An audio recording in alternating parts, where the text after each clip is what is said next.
So I guess the Toe Jam Game Jam was a couple of weeks ago. So I made a little game there using pose estimation. So I just wanted to talk a little bit about my experiences doing that. And I guess how this all came about is last year Jordan showed me these ML5 libraries. So basically, it's some machine learning libraries that work with P5 that we saw earlier. And these ML5 libraries, they contain all sorts of machine learning algorithms that are pretty easy to use, like face mesh detection, pose detection, hand detection, image classification, and stuff like that. And one thing I was sort of interested in was this pose estimation. So I guess we have a basic example here.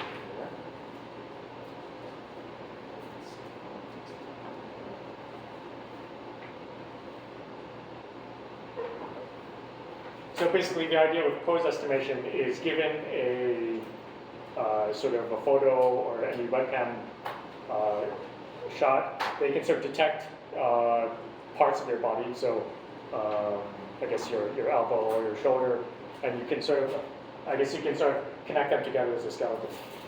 And I guess this is always, when I saw this, I thought, oh, this is really cool. You can run in your browser using JavaScript, but I could never figure out, okay, yeah, it's cool, but what can you use it for? So I would occasionally, I've used it once or twice for teaching kids and stuff, but then I could never really think of something interesting to use it for. So with the Toe Jam Game Jam, that was a couple of weeks ago, I was thinking, okay, maybe I'll sit down and try to figure out if I can make a game or something with it. And so I tried brainstorming various ideas, and of course, the first thing you think of is maybe some sort of dancing game or something, but that's sort of, I guess people have already perfected that already, so I was trying to think of something else. And I was thinking a little bit maybe trying to modernize those old Nickelodeon arcade games. I'm not sure how many people are familiar with Nick Arcade, but I was able to find a video of these. So basically, it's a TV show from I don't know how far back, like 90s or something. And the idea is,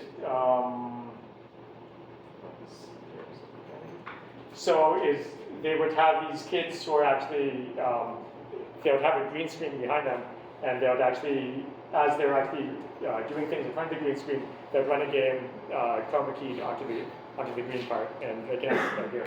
So I was thinking, okay, well maybe we can sort of modernize that using this pose detection stuff to try to make something similar, but without all these green screens and stuff, but just using a regular webcam. So that's what I tried to do for my Toe Jam. So I'm not sure I can actually get it to work here. So what I did was I tried to make a giant robot game where basically you're a giant robot and you can just sort of go around doing things.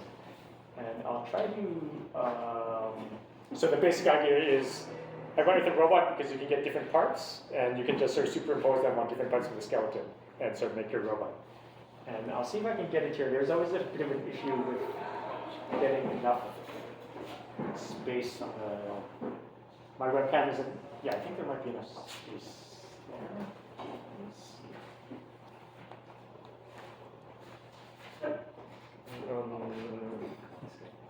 Okay, so the basic idea is it's detecting my skeleton, I superimpose the various body parts on top of it.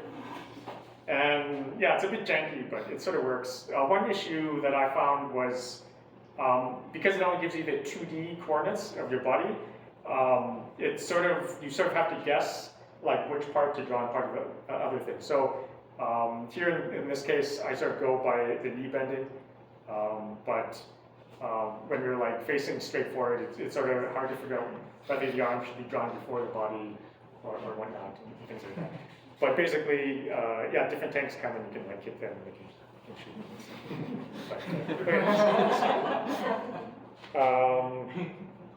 So that's basically it. So basically, the only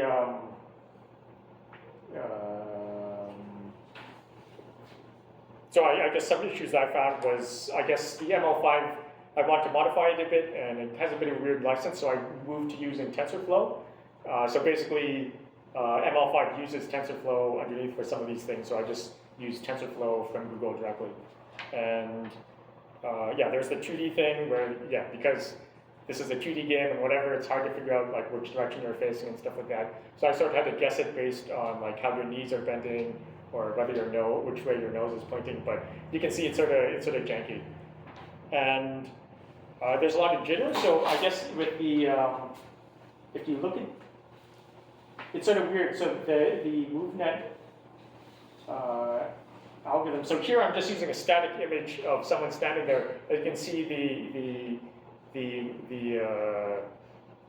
pose detection keeps moving the points around. So like even in a static image, it's very jittery, which like I guess yeah, it's sort of annoying. But and then sometimes there's just a complete loss of tracking, which I'm not sure what that is about. So yeah, that's just everything I did. It's a little bit silly, but I just thought it was sort of interesting. But and I'm just wondering, yeah, it made me wonder if there's actually something there. Like, can you actually make like more interesting games using this? And I guess it's sort of weird because there's sort of this in between with VR and something like this. Like with VR, you need a lot of equipment, but you get very accurate like like hand tracking and face tracking and stuff. Well, with this, I guess you need less equipment, but you can get like whole body poses and stuff like that. So, and I guess maybe this would be interesting if you're making some sort of exhibit or like some sort of like mini arcade type thing where you're just outside and you just want to have people walk by and interact with it somehow.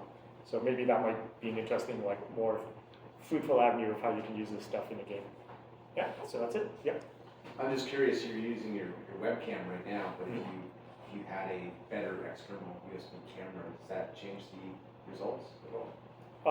No, because here this is a static image and you can see how jittery it is. So having like, even if you could get a perfect image, just the machine learning algorithm, the way it was trained, it can't stabilize. Fair. Like people have discussed ways of like smoothing out the data and stuff like that. Yeah. And I think they have more advanced machine learning algorithms. So this uses MoveNet, which is their fastest algorithm. But there's like BlazePose and other ones that might be more accurate, and they can give you more data, like 3D data. Yeah. I was running a similar experiment, like maybe 6 months ago. I was trying to like map, a really similar setup, but trying to map into Three.js. Because someone wanted like a 3D experience kind of thing, mapping your body into it. So I was using a really similar setup, and I started with ML5, but I discovered that using the media pipe from Google for the browser works a bit better, because ML5 is a wrapper on top of that, and it doesn't get you all the information. And you can get some like depth information from the Google library itself, and then it's quite an interesting problem to like map body parts and all, like, and you have like intuitive way farther than I ever thought. So I think it's pretty cool. And there's the applications. I was even thinking of like how far can you get to like mocap things with just a camera. It's pretty cool because there's software that can do that, but it's quite expensive. So like trying to DIY it, it's pretty cool. So pretty amazing. Cool. Yeah. Well, that's it. Awesome.